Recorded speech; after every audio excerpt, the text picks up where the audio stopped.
Alright, again, I'm going to close the render view for a minute because I need a little bit of information before I start. The information that I need is how far away the grasshopper, or maybe even just the grasshopper's eyes are from the camera, because this is the part of the image that I want in focus and I want the rest of it to soften.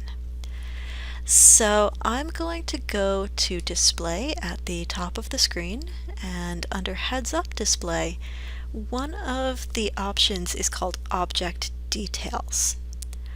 Object Details will tell me, amongst other things, how far something is from the camera.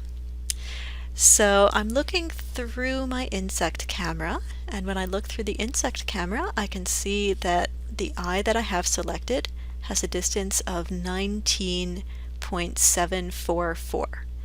Does everybody remember that? 19.744. That will be different for everyone depending on their cameras and the object they have selected, so don't use my number. Use your own.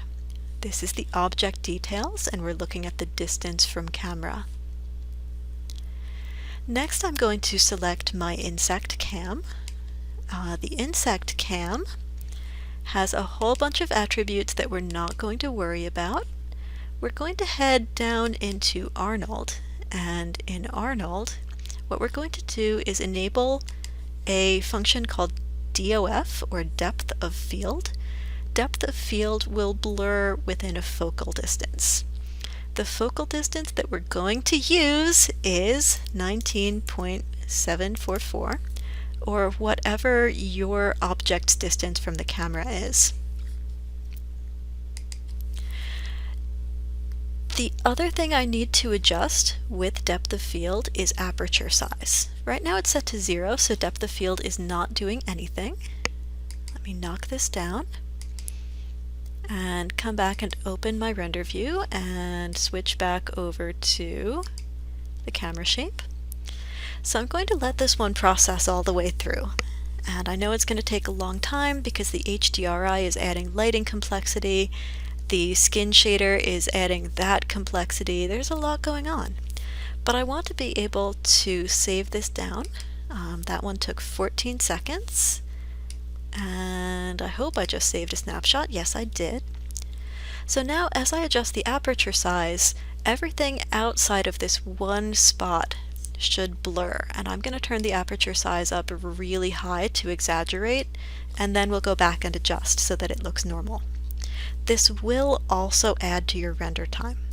Any kind of effect that you add, like the lighting effect, the environment effect that we did for the lantern, will add to your render time. These blur effects are extremely expensive in terms of time. I guess I lied because that one only took 15 seconds. So let's set this as A, and now you can see here's the hand in focus and here's the hand out of focus. Clearly I am doing too much blur here because there are terrible effects happening.